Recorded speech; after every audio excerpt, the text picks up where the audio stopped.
কাজে যদি জড়িত থাকতাম তাহলে তো আর থাকতাম না বাংলাদেশে, অনেক আগে পালিয়ে যেতাম, তাই না? ঢালিউডের অমর নায়ক সালমান শাহর অপমৃত্যুর মামলাটিকে সম্প্রতি হত্যা মামলা হিসেবে গ্রহণের নির্দেশে নতুন করে আলোচনায় এসেছে সালমান শাহের রহস্যজনক মৃত্যু। এ মামলার প্রধান আসামি সালমানের সাবেক স্ত্রী শামিরা হক আর অন্যতম আসামি ৪ নম্বর খল অভিনেতা আশরাফুল হক ডন।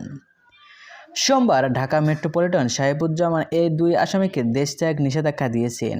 এদিকে জানা যায় ২-১ দিনের মধ্যে পুলিশের কাছে আত্মসমর্পণ করবেন ডন। তাই সালমান শাহর হত্যার বিচার হোক, সুষ্ঠুভাবে হোক, সুষ্ঠু সমাধান হোক, সুষ্ঠু জাতি জানুক কীভাবে সালমানের প্রবলেমটা হয়েছে কীভাবে।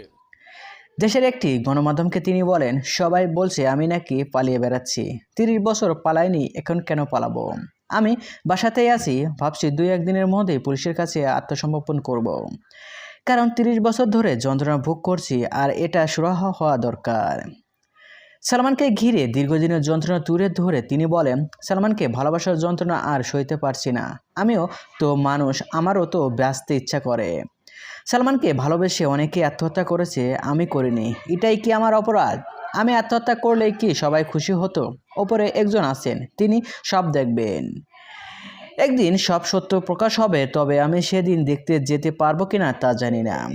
সো ভিউয়ার্স, ডনের কথাতে আপনাদের কি মতামত? সত্যি কি ডন সালমান শাহকে খুন করেছে? সো এবারে আপনার কি মতামত কমেন্ট বক্সে জানিয়ে দিন। আর হ্যাঁ, বিনোদন জগতের সকল খবর পেতে চ্যানেলটি সাবস্ক্রাইব করুন। ধন্যবাদ।